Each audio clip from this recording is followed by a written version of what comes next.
Description में लिखा है कि ऑर्डर करने के 2 सेकंड्स बाद ही फूड डिलीवर हो जाएगा, लेकिन डिलीवरी चार्ज होगा 800 येन। यार ये तो बहुत ज्यादा है, लेकिन टकोया को बहुत जल्दी खाना चाहिए तो उसको ऐप को इंस्टॉल करना ही होता है। इंस्टॉल करके वो उसको स्टार्ट करता है तो उसका लोगो आता है और एक सुरीली आवाज आती है, वेलकम टू ओडोकेमोनो। टकोया को इस ऐप पर बिल्कुल भरोसा नहीं होता दोस्तों, लेकिन फिर भी वो ट्राई करके देख लेता है कि देखते हैं क्या होता है इसमें। तो ट्राई करने के लिए वो 2 चीज बर्गर्स का ऑर्डर करता है, जिसका बिल आता है 2200 येन। टकोया को लगता है कि जरूर कोई स्कैम है, लेकिन फिर भी ऑर्डर बटन पर क्लिक कर देता है। 2 सेकंड्स में डोरबेल बजती है। भाई ये क्या चल रहा है इस दुनिया में? अपना घर 3rd फ्लोर पर है, लिफ्ट से आएगा तब भी 2 मिनट लग जाएंगे, फिर ये 2 सेकंड्स में कैसे? How is it possible?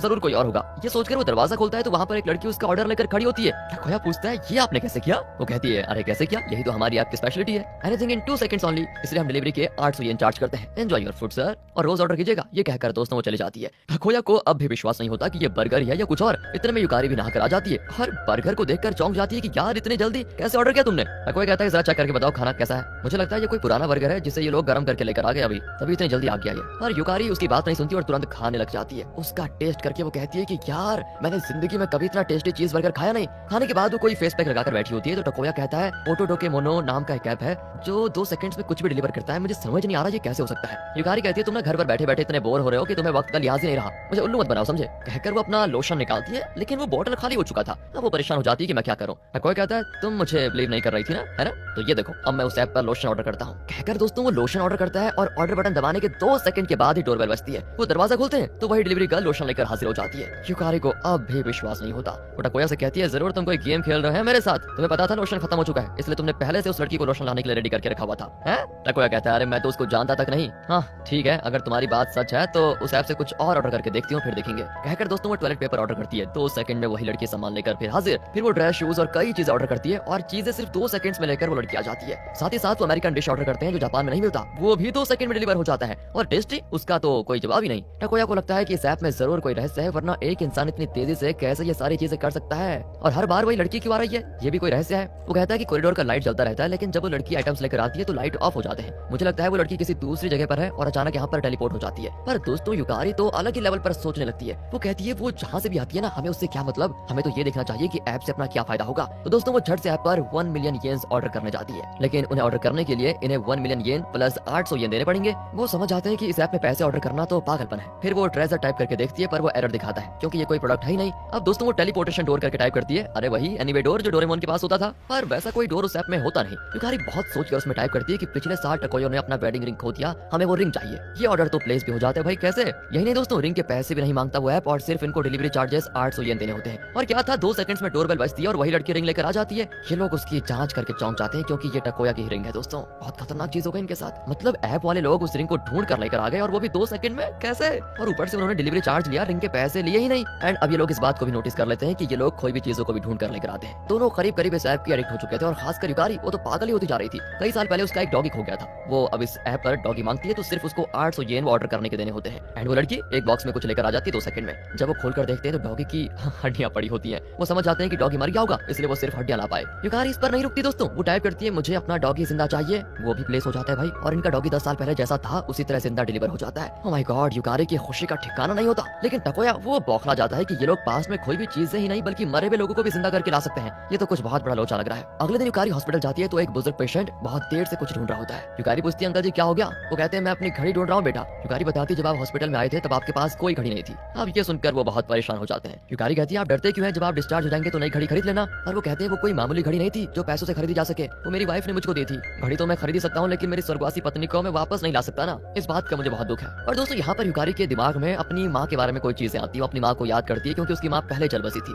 तो अब वो क्या करती है, उस ऐप पर अपनी माँ को ऑर्डर करने लगती है। टकोया उसे रोकता है कि देखो ये पागलपन है, मत करो, लेकिन वो नहीं मानती और कहती है मुझे अपनी माँ को देखना है। लेकिन जब वो ऑर्डर करती है तो बिल आता है 167 मिलियन येन। युकारी रोने लगती है कि वो मेरी माँ थी, इन्हें तो सिर्फ 800 येन में उनको मेरे पास लाना चाहिए था। तब टकोया कहता है कि शायद ये तुम्हारी माँ की उम्र भर की कमाई थी और शायद यही उनकी कीमत भी है। ये ऑर्डर अगर प्लेस किया तो उधार तले दब जाएंगे हम। लेकिन वो कहती है मुझे बस अपनी माँ चाहिए और कुछ नहीं, कहकर वो ऑर्डर कर देती है दोस्तों। लेकिन 2 सेकंड के बाद डोरबेल नहीं बजता, तब ऐप में एरर आ जाता है। युकारी रोने लगती है कि ये सब कुछ डिलीवर कर रहे हैं लेकिन मेरी माँ को डिलीवर क्यों नहीं करना चाहते, कहकर वो बार बार ऑर्डर बटन पे क्लिक करती है लेकिन एरर आ जाता है। अगले दिन की बात है, टकोया एक न्यूज आर्टिकल देखता है कि एक औरत ने एक बेसबॉल प्लेयर से शादी की। उस बेसबॉल प्लेयर की सारी प्रॉपर्टी की कीमत है 100 मिलियन येन। न जाने क्यों टकोया दोस्तों उस ऐप पर उस बेसबॉल प्लेयर को खरीदने की कोशिश करता है, लेकिन उसमें उस प्लेयर का दाम दिखाता है 3.7 बिलियन येन। टकोया सोच में पड़ जाता है कि उसका रेट इतना ज्यादा क्यों है। तब पता चलता है कि अगर किसी जिंदा इंसान को ऑर्डर करना चाहते हो तो उनकी प्रॉपर्टी की कीमत से 40 गुना ज्यादा दाम देकर कर ही उनको खरीदा जा सकता है। तब युकारी आकर कहती देखो इस ऐप को छोड़ देते हैं, छोड़ो यार, सब अब से हम इसको यूज नहीं करेंगे। टकोया भी मान जाता है। एक महीना इसी तरह बीतता है। टकोया सिनेमा थिएटर में युकारी का इंतजार कर रहा होता है। युकारी काम के बाद वहाँ पर आ ही रही होती है, लेकिन लगता है उसे आने में देर हो जाएगी और तब तक मूवी भी शुरू हो जाएगी। तब टकोया सोचता है कि क्यों ना मैं उस ऐप के जरिए युकारी को तुरंत यहाँ पर ले आऊं।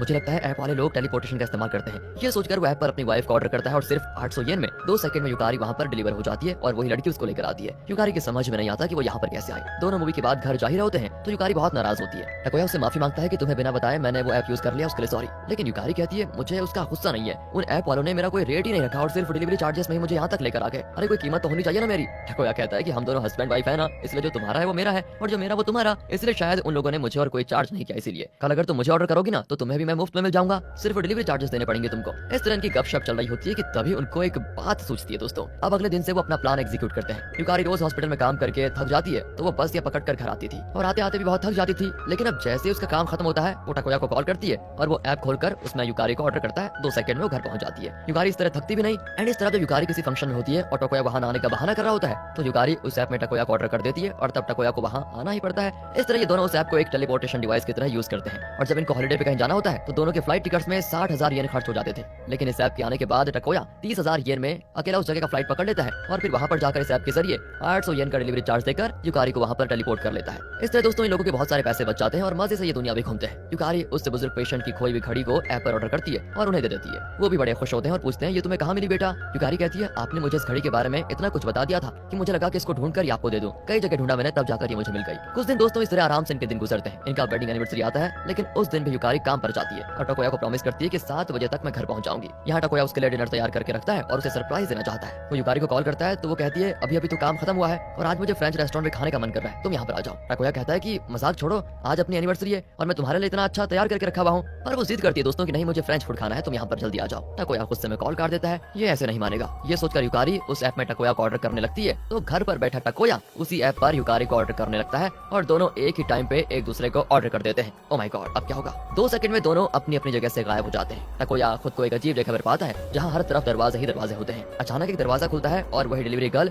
युकारी को वहाँ के कमरे में लेकर आ जाती है और कहती है ये रहा सर आपका ऑर्डर। फिर वो टकोया को घसीट कर लेकर जाती है और एक दरवाजे के पीछे उसको धकेलती है और युकारी से कहती है ये रहा मैडम आपका ऑर्डर, कहकर वो दरवाजा बंद करके चली जाती है। अब ये दोनों कुछ समझ नहीं पाते कि ये क्या जगह है, पर लगता है दोनों ने एक ही टाइम पे एक दूसरे का ऑर्डर किया था जिसकी वजह से शायद ऐप में कोई एरर हुआ और अब वो इस जगह पर पहुंच चुके हैं। चारों तरफ दरवाजे होते हैं लेकिन वो एक भी दरवाजा खोल नहीं पाते। युकारी बहुत डरी भी होती है कि क्या करूं, लेकिन टकोया उसे हिम्मत देता है मैं कुछ करता हूँ। वो अपने दोस्त को कॉल करके कहता है कि भाई मैं बहुत बड़ी प्रॉब्लम में फंसा हुआ हूँ, प्लीज मुझसे अभी कोई सवाल मत करना, सिर्फ वो करो जो मैं कहता हूँ। वो अपने फ्रेंड को ऑटोडॉक के मोनो ऐप इंस्टॉल करने को कहता है और कहता है उसमें मेरा नाम सर्च करो और मुझे ऑर्डर करो। फ्रेंड भी वही करता है लेकिन कहता है यार इसमें तो तेरी कीमत 200 मिलियन येन है, उतने पैसे तो मेरे पास है नहीं। इस पर टकोया दोस्तों एकदम शॉक हो जाता है। तब उसे याद आता है कि जब टकोया युकारी को ऑर्डर करता था तो सिर्फ 800 येन देने पड़ते थे क्योंकि वो टकोया की वाइफ है, लेकिन टकोया का फ्रेंड वो बाहर का आदमी है जिस वजह से उसे ज्यादा कीमत देनी पड़ेगी और ऊपर से जिंदा इंसान की कीमत उनकी प्रॉपर्टी की कीमत से 40 गुना ज्यादा भी तो होती है।